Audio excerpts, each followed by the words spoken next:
انسان کی بات کا دوسرے پر بڑا اثر ہوتا ہے، لیکن اس کی بات کے ساتھ ساتھ اس کے لہجے کا بھی بڑا اثر ہوتا ہے۔ کھانے کا بھی بڑا اثر ہے، لیکن کھانا آپ کس برتن میں رکھ کے دے رہے ہیں اس کا بھی بڑا اثر ہے۔ آپ نے کھانا کس طرح سجایا ہے، کس جگہ کسی کو بٹھایا ہے، اس کا بھی بہت زیادہ اثر ہے۔ اسلام یہ کہتا ہے کہ آپ کا جو لب و لہجہ ہے وہ ہمیشہ اچھے اخلاق والا ہونا چاہیے۔ لہجے جو ہوتے ہیں نا، لہجے، لب و لہجہ، وہ بڑی تاثیر رکھتا ہے، بڑا اثر رکھتا ہے۔ چھوٹا سا بچہ ہوتا ہے، دودھ پیتا ہے، ابھی نونہال بچہ ہے، چھوٹا سا، ابھی اسے پتہ نہیں ہے کہ کون سی بات کا کیا معنی ہے۔ اسی بچے کے آپ نے گال پہ محبت کے ساتھ ہاتھ پھیرا تو وہ ہنس دیتا ہے، لیکن اگر آپ غصے کے ساتھ اس کی گال پہ ہاتھ لگاتے ہیں تو وہ رو دیتا ہے۔ آپ میری بات کو سمجھیں گے، ابھی اس کو لفظوں کے مفاہیم کا نہیں پتا، معانی سے ابھی وہ آگاہ نہیں ہے، معنی نہیں جانتا، پر آپ نے کس لہجے کے ساتھ اس سے پیار کیا یہ اسے پتا ہے۔ یہ جو لہجہ ہوتا ہے نا، لہجہ، اخلاق آپ کا، یہ بڑا اثر کرتا ہے۔ آپ نے گفتگو کی، لیکن اس گفتگو میں آپ کا انداز کیا تھا، لب و لہجہ کیا تھا۔ کچھ لوگ کہتے ہیں میں نے کوئی غلط بات کی ہے، بالکل ٹھیک بات کی ہے۔ بھئی آپ کی بات ٹھیک تھی، پر آپ کا انداز ٹھیک نہیں تھا۔ جہاں بات ٹھیک ہونا ضروری ہے نا، وہاں انداز ٹھیک ہونا بھی بڑا ہی ضروری ہے۔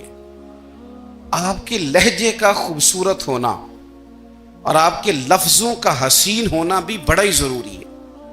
اگر آپ تھوڑا سا معاشرے میں غور کریں تو کچھ لوگ ایسے ہیں جو طبعاً ہی بیچارے دنیا میں آئے ہی شکوہ کرنے کے لیے، ان کے لہجے سے نہ ترش روئی برستی ہے، تلخی ہے۔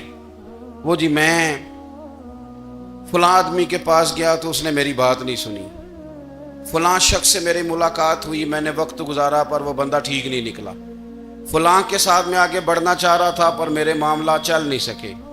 تو بھئی آپ دوسروں کو ناپتے اور تولتے رہے، آپ کو یہ دیکھ لینا چاہیے تھا کہ آپ کا انداز فکر ہی کہیں غلط نہ ہو۔ لہجے، اخلاق، یہ آپ کے لفظوں سے بھی زیادہ اثر بعض اوقات رکھتے ہیں۔ کسی نے کہا تھا کہ میرے لہجے میں غرور آیا تھا، اس کو حق تھا کہ شکایت کرتا تھا، میرے لہجے میں کچھ ایسا کہ جس پہ وہ بیچارہ پریشان ہو گیا، اب اس کا حق بنتا تھا وہ اس پہ شکایت کرتا۔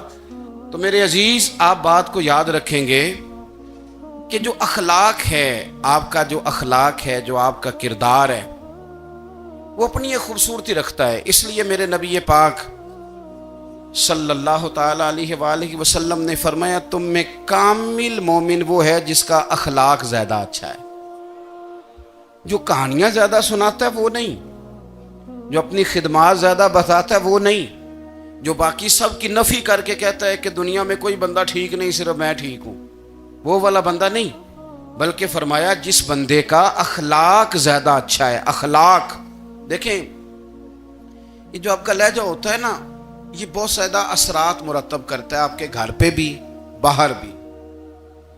آپ اگر اپنی گفتگو میں باڈی لینگویج کو تھوڑا سا اچھا رکھیں، کچھ لوگ ایسے ہوتے ہیں جو بات بڑی صحیح کرتے ہیں پر کچھ زیادہ ہی باتیں کرتے ہیں، تو وہ زیادہ باتیں کرنے کی وجہ سے ان کی جو صحیح باتیں ہوتی ہیں ان کا بھی وزن خراب ہو جاتا ہے، کیونکہ وہ زیادہ باتیں کرتے ہیں، ہر وقت بولتے ہیں، ہر وقت بات کرتے ہیں، تو جب وہ ٹھیک بات بھی کر رہے ہوں تب بھی ان کی بات کا لوگ اثر قبول نہیں کرتے۔ لیکن اگر ان کا لہجہ باوقار ہو، بات وہ تھوڑی کریں پر جتنی کریں ذرا سونی کر کے کریں، گفتگو میں خود بخود اثر پیدا ہو جائے گا، بات اچھی لگے گی۔ اخلاقی رویے اگر لوگوں کے زیادہ اچھے ہو جائیں، ایک تو مسکرانے کا بل کوئی نہیں آتا، اس کے پیسے کوئی نہیں لگتے، اور یہ بھی شکر ہے ابھی تک اس پر ٹیکس بھی کوئی نہیں، یہ بھی مقام تشکر ہے۔ تو اگر آپ بات کریں اور اس میں تھوڑی سی مٹھاس پیدا کر لیں، آپ تھوڑی سی بات میں نا مٹھاس، میرے ایک کلاس فیلو ہیں تو وہ تقریر کر رہے تھے اور میں سن رہا تھا، تو مجھے بعد میں کہنے لگے آپ تبصرہ کریں میں نے کیسی تقریر کی ہے۔ یہ ہوتا ہے نا جی، بعض اوقات